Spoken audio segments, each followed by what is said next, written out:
नमस्कार मित्रों। आज हम जिस विषय को लेकर के अध्ययन करेंगे वो है उपन्यास के प्रमुख तत्व है। उपन्यास की परिभाषा, इसके ऊपर विभिन्न विद्वानों के मत और उपन्यास के शिल्प प्रकार, उसके ऊपर हमने पहले इसके पार्ट प्रथम अध्ययन कर लिया है। अब जिसका हम अध्ययन करेंगे वो है उपन्यास के प्रमुख तत्व।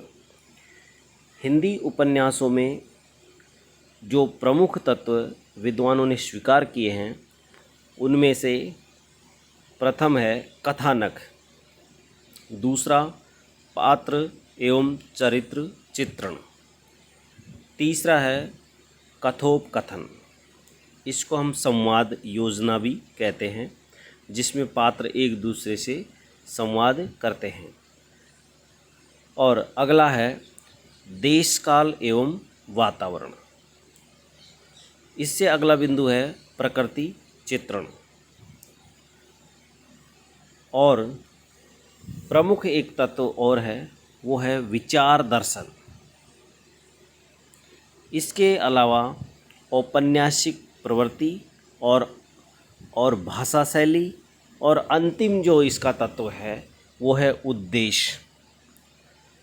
उपन्यास शिल्प में कथानक का बहुत महत्वपूर्ण है। हम क्रमशः सबका अध्ययन करेंगे। तो सर्वप्रथम हम देखते हैं कथानक को। तो उपन्यास जो शिल्प होता है उसमें सर्वप्रथम कथानक के बिना उपन्यास की कल्पना करना बेमानी है। अतः कथानक का उपन्यास में बहुत अधिक महत्व है। कथानक अपनी सीमा में जीवन की समग्रता को एक तरह से समेटता है और उसकी एक विस्तृत पृष्ठभूमि के छोरों को बांधने का वो प्रयत्न करता है। कथानक में घटनाओं को इस प्रकार से समायोजित किया जाता है कि उसमें कहीं पर भी खालीपन या यूँ कहें कि रिक्तता जैसा कुछ भी महसूस नहीं होता है। और इसका जो संयोजन है या संयोजन जो कौशल है वो प्रारंभ से अंत तक घटनाओं को लेकर के बराबर एक दूसरे से एक सूत्र के रूप में, जैसे एक माला में मोतियों को पिरो करके एक पूरी माला को बना दिया जाता है, वैसे ही उपन्यास में क्रम से छोटी छोटी घटनाओं को माला की भांति पिरो करके और उसको एक उपन्यास का कथानक का रूप दिया जाता है। सफल कथानकों में घटनाओं का इस प्रकार से गुंथन होता है या उनका एक दूसरे से इस प्रकार का तारतम्य होता है कि एक घटना को जब पाठक पढ़े तो स्वतः ही उसके मन में उत्सुकता इस प्रकार बढ़ जाए कि वह अगली घटना का इंतज़ार करने लग जाए और उसको ये लगे कि अब आगे और क्या होगा और आगे फिर क्या हुआ। तो इस प्रकार यदि सफल कथानक है और सफल उपन्यास है, उसकी यही खास विशेषता है कि वो शुरू से लेकर के अंत तक अपने पाठक को बांधे रखता है और वो उत्सुक बना रहता है कि अब इससे आगे क्या होगा। तो इस प्रकार उसकी जो पाठक की उत्सुकता होती है वो एक प्रकार से उपन्यास का प्राण होता है। और वो जो घटनाएं हैं वो ऐसी लगनी चाहिए जैसे यथार्थ, स्वाभाविक और जीवन शक्ति से अनुप्राणित और आकर्षक। तो कथानक का क्षेत्र कोई भी हो सकता है, भले ही वो है जो ऐतिहासिक हो, सामाजिक हो, मनुष्य के जीवन के किसी भी अंग को लेकर के और उसका कथानक हो सकता है, लेकिन वो अपने जो कथानक है उसको पाठक के साथ पूरी तरह से जोड़े रहे, उसमें तारतम्यता बनी रहे, उसमें पाठक को कहीं पर भी वो एक तरह से छोड़े नहीं।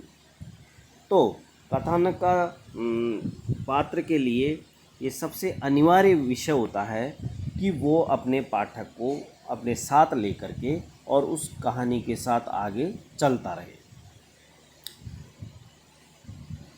उपन्यासकार जब किसी भी कथानक को लेता है तो कथानक को लेकर के वो अपने पाठक को साथ लेकर के भले ही आसमान की उड़ान भरे, लेकिन ये उसकी बहुत अनिवार्य शर्त होती है कि उसके पांव हमेशा ज़मीन पर टिके रहे।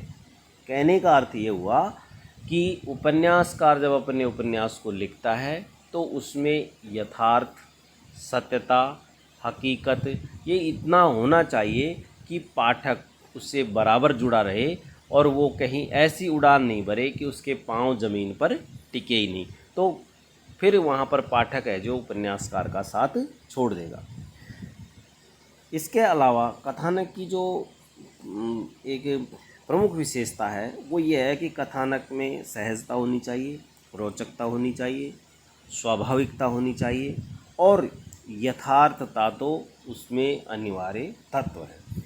अनेक आलोचकों ने कथा वस्तु को अनावश्यक बताते हुए उसकी अवहेलना इस आधार पे की है कि जब मानव जीवन ही अस्त व्यस्त है और फिर उस मानव जीवन की प्रतिकृति उपन्यास की कथा वस्तु कैसे उसको सुसंगठित कर सकती है। पर ये उचित और तर्क संगत यहाँ पर नहीं लगता है। केवल जीवन के खंडित होने के बहाने से उसकी उपेक्षा नहीं की जा सकती है। यह एक भ्रांतिमूलक धारणा ही होगी कि उपन्यासों में कथा वस्तु का होना अनिवार्य नहीं होता। उपन्यास में कुछ न कुछ कथानक का समावेश अवश्य करना होगा। सामाजिकता के परिवेश में आबद्ध करके और उसमें जैसे वैषम्य, शोषण, मुनाफाखोरी, घूसखोरी, आर्थिक असमानता, सामाजिक विषमता, रूढ़ियाँ, जर्जर परंपराएं, ऐसी जीवंत समस्याएं जो आज के इस युग में हैं, ये उपन्यासों में एक तरह से इनको स्थान मिलना चाहिए। उपन्यासकार यदि इनकी उपेक्षा करके और पात्रों को साथ लेकर के और इधर उधर की बातें करके विश्लेषण मात्र से अपने उपन्यास को यदि रूप देना चाहेगा या उसको गढ़ना चाहेगा तो निश्चित रूप से वो एक तरह से पलायनवादी कहलाएगा और वो अपने उपन्यास में सफल भी नहीं होगा। कथानक की उपेक्षा करके और मानव जीवन की विराटता और व्यापकता का यथार्थ चित्रण कभी भी नहीं किया जा सकता है। उपेंद्र नाथ अस्क का जो उपन्यास है गिरती दीवारें, शहर में घूमता आईना राजेंद्र अवस्थी, पाप के परे सुरेश सिन्हा, एक और अजनबी तथा एक व्यापक कैनवस का यथार्थ आभास दिखाया जा सकता है। तो ये जो उपन्यास हैं ये ऐसे हैं जिसमें कथानक की पूर्ण उपेक्षा की गई। कहीं कोई नगर को आधार बनाया गया है तो कहीं कुछ इने गिने पात्रों को, पर उनके बहाने लेखकों ने अपनी सामाजिक जवाबदेही समझते हुए अपने चारों तरफ दिए जाने वाले जीवन के परिवेश का यथार्थ चित्रण करने का प्रयत्न किया है। कथानक प्रस्तुत करने का प्रगतिशील दृष्टिकोण है। कथानक की दृष्टि से उपन्यासों में दो वर्ग बनाए जा सकते हैं।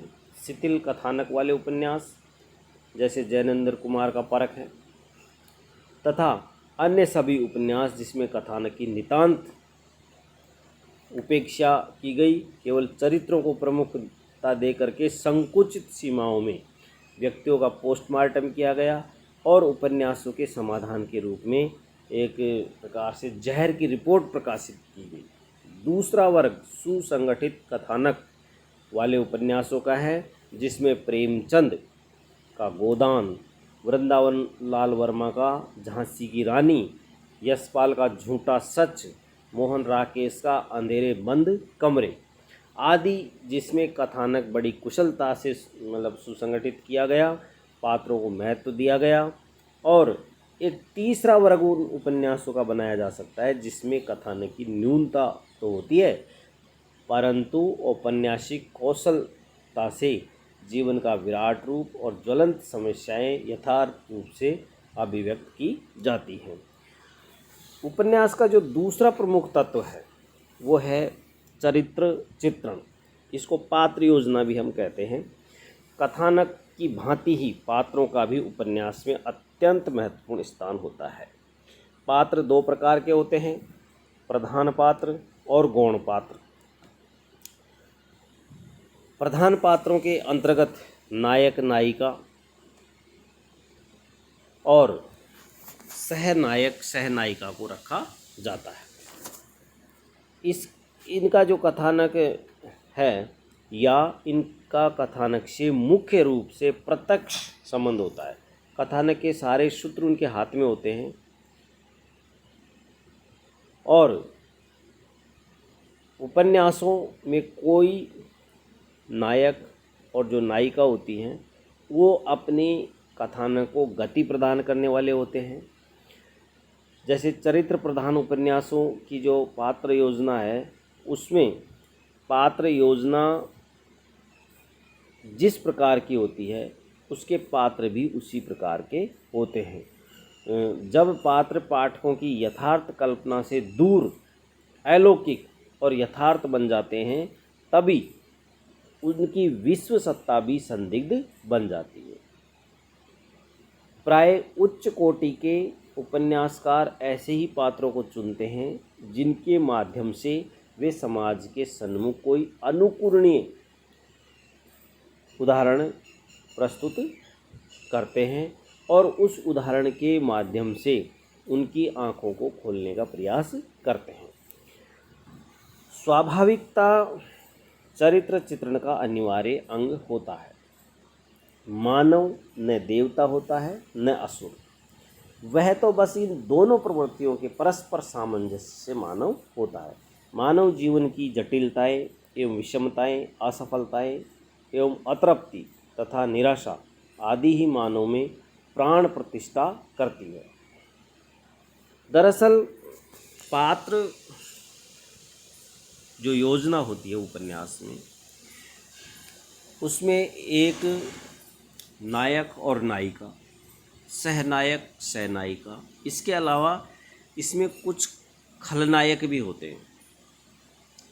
नायक और नायिका का जो उद्देश्य होता है वो उस कथानक को रंग दे करके और उस कथानक को अपने सिर पर रख करके, या यूँ कहें कि वो कथानक के साथ चलते रहते हैं और पाठक को आकर्षित बनाए रखते हैं। पात्र ही वह शक्ति होती है जो उपन्यास को गति प्रदान करते हैं। जब पात्र आपस में संवाद करते हैं और संवाद के माध्यम से ही वो पाठक को ये बताना चाहते हैं कि अब ये घटना और आगे बढ़ रही है। पात्रों में जो नायक अपना रूप एक प्रकार से स्थापित करता है और उस रूप को स्थापित करते हुए अपने उद्देश्य को भी उन्हीं पात्रों में एक तरह से स्थापित कर देता है। और पात्रों के गुणों का बखान करते हुए ये उपन्यासकार ही ये काम करता है कि वो उस उपन्यास को नायक प्रधान उपन्यास बनाना चाहता है या नायिका प्रधान उपन्यास बनाना चाहता है। और वो जो नायक होता है वो समाज का प्रतिनिधि होता है। वो समाज में उस नायक की कल्पना करता है जो एक आदर्श का प्रतीक हो, जो यथार्थ को साथ लेकर चल रहा हो, अर्थात यथार्थ से वो आदर्श की ओर चलता है और नायिका उसका सहयोग करती है। तो इस प्रकार जो नायक और नायिका होती है या सहनायक और सहनायिका होती है वो एक दूसरे का परस्पर सहयोग करते हुए उपन्यास में आगे बढ़ते हैं और वो ये संदेश देना चाहते हैं पाठक को कि समाज में इस प्रकार का एक तरह से नायक तो होना चाहिए, इस प्रकार का एक अधिनायक होना चाहिए, इस प्रकार की एक नायिका होनी चाहिए। समाज को वो आगे इस प्रकार शिक्षा देते रहते हैं।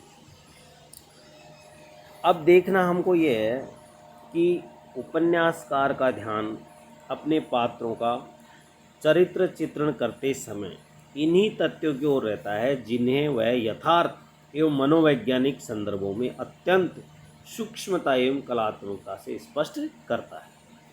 उसे वह अपने पात्रों के साथ मनमानी व खिलवाड़ करने अथवा आहतों की कठपुतली बनाने का एक प्रकार से कोई अधिकार नहीं होता है। पात्र जितने ही जाने पहचाने और स्वाभाविक होते हैं, उपन्यास की सफलता एवं उसकी जो प्रभावशीलता होती है वो उतनी ही निश्चित होती जाती है। विश्लेषणात्मक पद्धति में उपन्यासकार स्वयं कथानक के बीच प्रकट होकर के ये बताता है कि उसके पात्र किस प्रकार के, उनकी विशेषताएं क्या है, वे अच्छे हैं या बुरे हैं। इसका निर्णय भी उपन्यासकार एक प्रकार से अपने उपन्यास में स्पष्ट कर देता है। पाठकों को उन पात्रों को समझने के लिए बहुत दिमाग नहीं लगाना पड़ता है। नाटकीय ढंग से उपन्यासकार अपने पात्रों को स्वतंत्र छोड़ देता है। तो इस प्रकार है जो पात्र योजना में उपन्यासकार और पात्रों के बीच ये तारतम्य रहता है। प्रेमचंद का गोदान, वृंदावन लाल वर्मा का मृगनयनी, चतुर्सेन शास्त्री का वैशाली की नगरबधू, ये बहुत इस प्रकार के उपन्यास हैं जो अपने पाठकों को नायक से और नायिका से, या यूँ कहें कि अपने पात्रों से जोड़े रखते हैं। अगली जो इसका जो प्रमुख तत्व है वो है संवाद योजना या कथोपकथन। संवाद योजना के माध्यम से कुशल उपन्यासकार अपने पात्रों के चरित्रों पर प्रकाश डालता है। साथ ही कथानक का जो विकास होता है वो संवाद योजना से होता है। जब पात्र एक दूसरे से संवाद करते हैं, संवाद के साथ ही उनके जो विषय का उद्घाटन भी संवादों के माध्यम से ही होता है कि जो नायक है वो कितना अच्छा है और जो नायिका है वो अच्छी है या बुरी है। उसके जो सहनायक या खलनायक है उनके चरित्रों का उद्घाटन उनके संवादों के माध्यम से ही होता है, और संवादों के माध्यम से ही उपन्यास को गति प्रदान होती है। उपन्यास में जो नाटकीयता की अभिवृद्धि होती है वो भी संवादों के माध्यम से होती है। अब संवाद मुख्यतः दो प्रकार के होते हैं, एक तो विश्लेषणात्मक होते हैं, दूसरे होते हैं अभिनयात्मक। संवाद जितने छोटे और व्यंग्यपूर्ण होते हैं वो उतने ही सार्थक होते हैं। उपन्यास की सफलता निश्चित रूप से उन्हीं के ऊपर निर्भर करती है। लंबे और निरर्थक जो संवाद होते हैं वो उपन्यास के प्रभाव को कम कर देते हैं। अतः उपन्यास में जो संवाद है उनकी जो भावाभिव्यक्ति है वो संक्षिप्त होनी चाहिए, या यूँ कहें कि छोटे छोटे संवाद होने चाहिए और बड़े प्रभावशाली होने चाहिए। प्राय उपन्यासों में जो अपने प्रचार के लिए या अपने सिद्धांतों को लोकप्रिय बनाने के लिए 2-2, 3-3 पृष्ठों से भी अधिक लंबे संवादों को एक प्रकार से भर दिया जाता है। वहाँ पर कई बार पाठक को ऐसा लगता है कि वो अपने नायक से या नायिका से अलग हो गया है और वो एक तरह से वहाँ पर उनके साथ चलने में अपने आप को असमर्थ महसूस करता है। तो ऐसे उपन्यास बहुत ज़्यादा सफलता नहीं मिलती हैं। भले ही वो है जो अपने पृष्ठों को बढ़ा सकते हैं, लेकिन अनावश्यक रूप से बहुत दीर्घ संवाद है जो पाठक के ऊपर उतना प्रभाव नहीं छोड़ते हैं।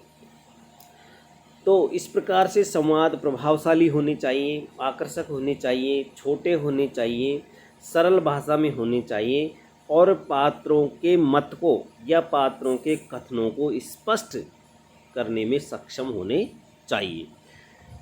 संवादों के माध्यम से ही उपन्यासकार अपने, जैसे वो सामाजिक उपन्यास है, ऐतिहासिक है या आर्थिक है, वो हमें क्या शिक्षा देना चाहता है, उपन्यासकार अपने पात्र के माध्यम से संवादों के द्वारा ही पाठक को संदेश देता है।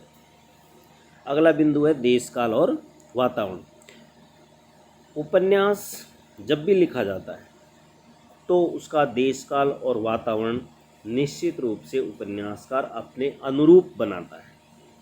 यदि प्राकृतिक उपन्यास है तो निश्चित रूप से उसमें प्राकृतिक छटाएं दिखाई देंगी हमें, हरियाली, पेड़ पौधे, पहाड़, नदियाँ, झरने, आकाश, बादल, धरती, तारे, सितारे, सूर्य, चंद्रमा, ये सारे और इनकी गतियाँ,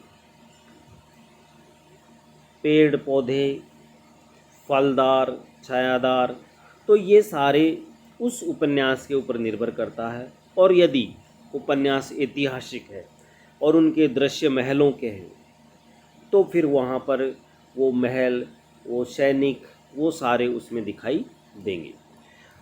उपन्यास में जो वर्णित घटनाएं होती हैं, वो घटनाएं ही वो देश काल और वातावरण के अनुरूप होती हैं।